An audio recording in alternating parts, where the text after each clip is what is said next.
At 2:47 local time, 4 B-2 Spirit stealth bombers are pushing deep into Iranian airspace from 3 different vectors. Their mission is simple but brutal: destroy Iran's ballistic missile stockpile buried deep inside reinforced mountain caves. But there is a fatal catch. To drop its payload, a B-2 must open its bomb bay doors. For exactly 10 seconds of maximum exposure, its radar cross-section multiplies by a factor of 100.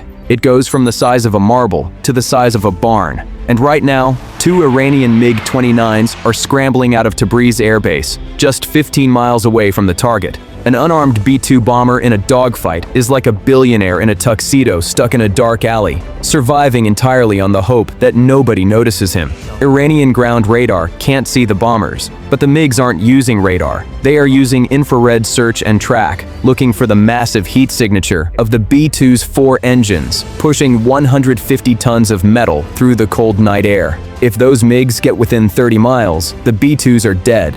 That is exactly why they brought friends. 2 F-22 Raptors push their throttles to military power. At 60 miles out, their APG-77 radars lock the MiGs. The Iranians see absolutely nothing on their screens. The F-22s fire million-dollar AMRAAM missiles at Mach 4, but the Iranian pilots know the terrain. They roll inverted and dive straight into the rocky canyons, breaking the missile lock using the mountain clutter. It becomes the deadliest game of whack-a-mole ever played. The B-2 pilots ignore the chaos. They have a mountain to crush. The bomb bay doors snap open.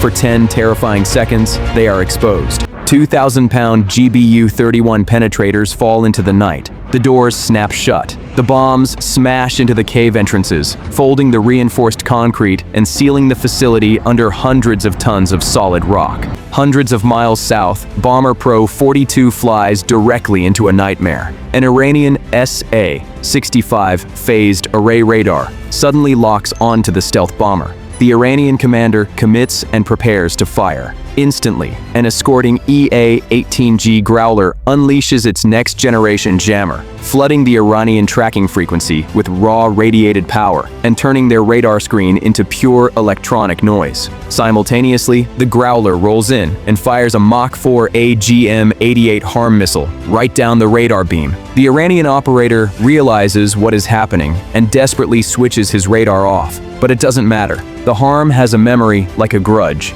It uses GPS and inertial navigation to guide its warhead to the exact spot that antenna was radiating from just 30 seconds ago. The Iranian battery is vaporized. A billion-dollar air defense program, completely erased by a missile. The US Navy orders the way most people order printer paper. But destroying the radar was only half the problem. Suddenly, the airspace controller's voice cuts through the radio. 4 Iranian Shahab-3 ballistic missile launchers have just rolled out of a cave 18 miles east. 2 Israeli F-35 stealth fighters pick up the convoy on infrared. Knowing those missiles will be aimed at Tel Aviv within the hour, the Israelis don't ask permission. They break across the coordination line, heading straight into the B-2 bomber's flight path. Now, there are 3 stealth aircraft converging on the exact same patch of sky. Aircraft that cannot see each other on radar, because that is literally the point of their design. It is the military aviation equivalent of 3 blindfolded people running in a parking lot. To avoid a catastrophic mid-air collision, the B-2 commander is ordered to shift his release point. He has to reprogram 16 different GPS coordinates into his bombs on the fly, while closing in on the target at 8 miles a minute. His fingers fly across the targeting display. Below them, the Israeli F-35s drop 250-pound glide bombs,